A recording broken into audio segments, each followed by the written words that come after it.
What is up, guys? Welcome back to the channel. So typically when I'm shooting my videos with my iPhones, I use my ring lights or my newer lights that I have. And to me personally, they have been working pretty good for my iPhone videos and stuff like that. However, since I've been shooting with the ZV-1, I just felt like those lights wasn't adequate enough. Or I felt like those lights couldn't push the ZV-1 to its max potential or get the best quality with those lights. So I was shopping around online and I decided to go ahead and pick up two soft boxes for the Sony ZV-1.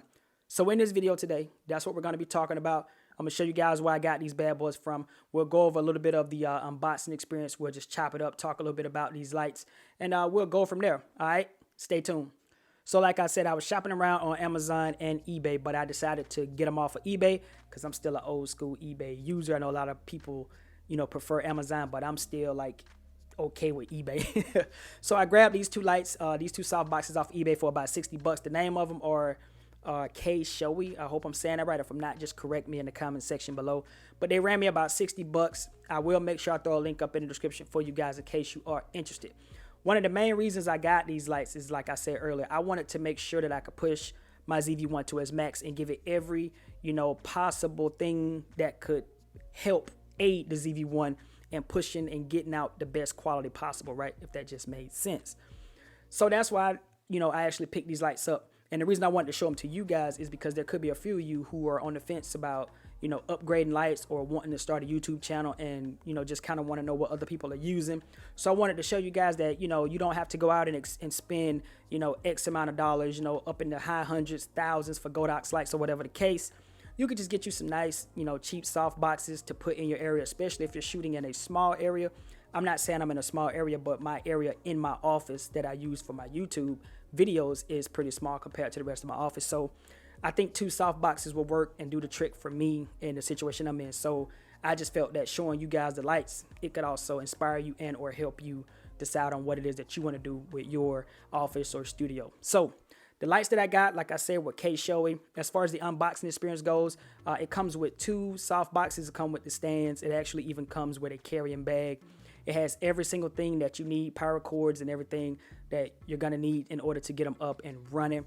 Just a couple of quick features about them. They do have a warm and a cool setting, and they do have like fans. So if you turn them up to the max, you will hear like a little fan come on, but it's not loud. It's really silent. Actually, I don't have them turned up to the max, but I got them like halfway right now because I am using them right now to record this video, and I'm pretty sure you guys can't even hear them at all as I'm talking. I can't even hear him, honestly. Even with the headphones on and off, I still really can't hear him. One of the things that I don't like about the lights is the fact that they didn't come with a remote control, and I'm pretty sure that's because these are probably like an older style, but it didn't come with a remote control. So that just means that if you want to control them, you'll probably have to go out and get like a smart plug or something just so that you can, control them wirelessly or whatever the case. Other than that though, I can say quality wise, they don't feel no different from, my ring lights my other newer lights that I have and other ring lights that we have around the house. The quality feels no different from those. It just feels standard across the board. Feels like as long as you take care of them, they will hold up. I like the fact that you can change the bulbs and do all that stuff if you need to. But for the most part, I think that they look nice. I think that they fit the bill. I think that, using these with the ZV-1 is going to push my videos to the next level as far as getting some good lighting and being able to push the ZV-1 to give me out, to give me even better quality than what it's actually putting out, right? Because that's the reason why you want to get, a decent set of lights in general so that you can, maximize your gear, man. You want to be able to maximize your gear. And I want to be able to push the ZV-1 to its max. So these lights are, like I said, they are on the cheaper side. I feel like they're doing a great job right now. I have been using them for probably about the last 3 to 4 videos, and I feel like honestly they're doing a great job. Another thing I do like about them is that you can turn them off and leave them set. So basically it's like set it and forget it.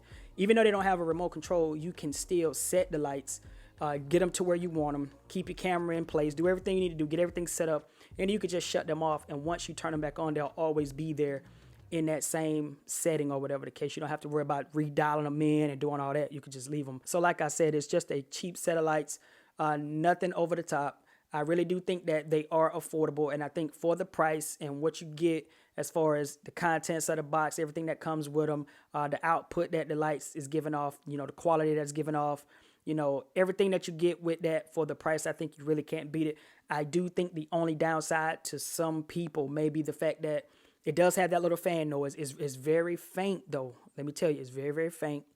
And the fact that it doesn't have a remote control. I think those are probably the only two downfalls. Other than that, as long as you put them in a position where you need them at, leave them there, set them, forget them, I think you'll be perfectly fine. So hopefully this video has been helpful to you. As you can see, I went a little bit on the cheaper side as far as the soft boxes go, and I personally feel that they are doing the job for me pretty well. So hopefully this video was able to help you out.